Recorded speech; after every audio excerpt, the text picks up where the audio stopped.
So, Bolton just drawn with Portsmouth 1-1 at home. Conclusions: we had the best chance of the first half. The goal may have been offside. Ours was a clear penalty.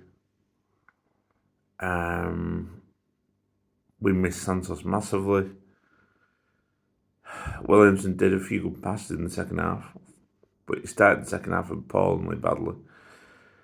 Give the ball away, give the foul away where they had the free kick, and then they went and scored from. Started it really badly, but he got better, thankfully. Otherwise, it could have been more than one.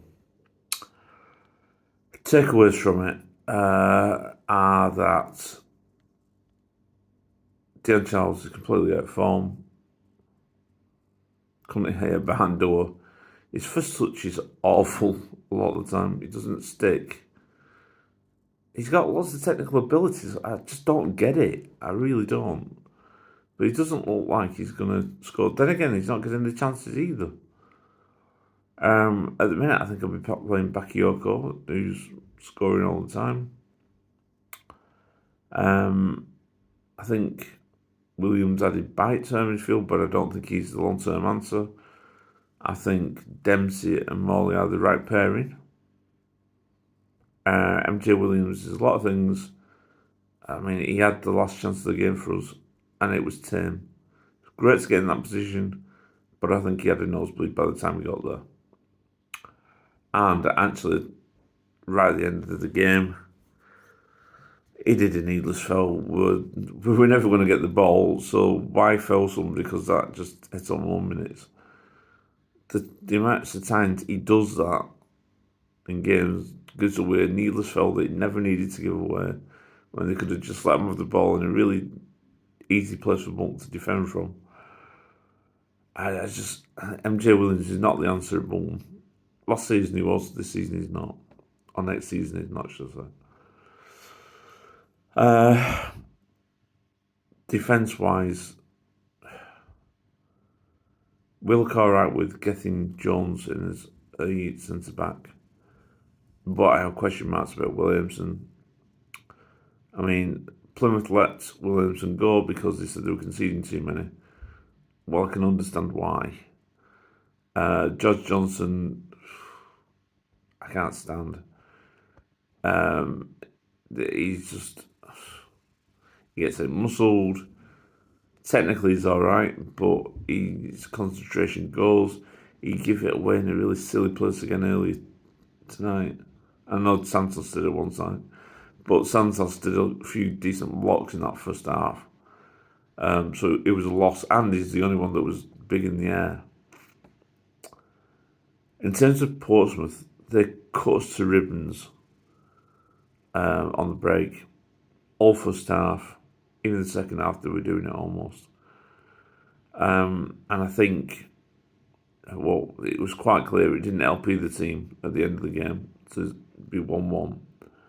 I think that Portsmouth looks a better team than Bolton. Yeah, we had more possession, but they had just as many shots as we did. I think we were too slow, we're too ponderous. We keep passing it back. There's nobody ever fucking pass it forward. Pass it back, side to side. Fine, I understand that we're trying to find the space, but we weren't finding any space, and it was just going back. And I'm not surprised the crowd started booing, because sometimes you're thinking, just get the fucking ball forward. With Bodvarsson, we now got a little bit of height up front. In fact, actually, Bodvarsson was the only height in the team, in reality, once Santos was off.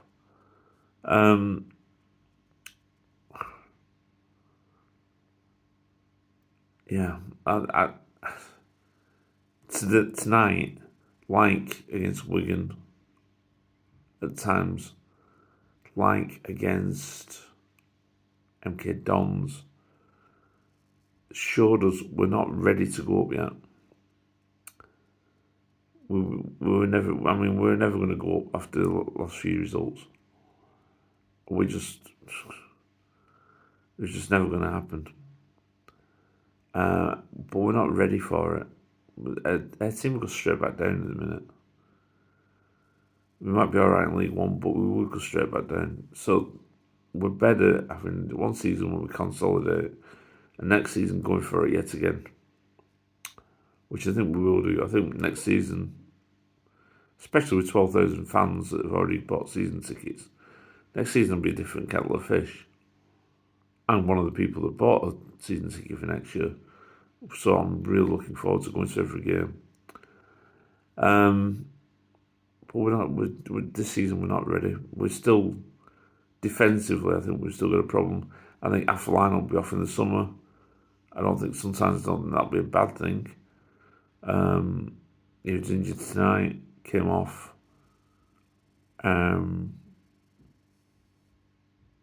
Just thinking who came off him. Kachunga. Kachunga looked alright in that when he did come on actually. Not the biggest fan of Kachunga generally. But actually, do you know what they were right? What they said on the commentary that I heard. They said he's quite good at turning and then finding a pass. Well, I've always said he's a number 10. He's definitely not a right winger. I mean, for fuck's sake, he hasn't got blistering pace. He hasn't really got that much of a trick in him. So why the fuck would you put him on the right side? I mean, it's always baffled me that. And he's not a particularly good finisher either. Again, so why would you put him up front even? To me, he's always been in behind the front two because he has got a pass in him. And I've said that since I started doing the videos this season. He's got a pass in him. Do I think he's the best number 10? No, I actually think our best number 10 is actually the right wing back tonight in Sadly. But I think he was a good option to have at right wing back instead of Jones because one, he's a better crosser, he's more creative, and he's good technically. So yeah, I mean, he was a good replacement for Fossey. It was just good to see him on the right side rather than on the left side with Declan John. I think that was, yeah, he's out of position massively. He's out of position on the right wing back, but you know what? At least he provided a lot of crosses during the game, and some of them weren't that far away. They really weren't. So, all in all, frustrating. It's 1-1, but I think it shows us where we are. Hope you enjoyed this video. Good night from me.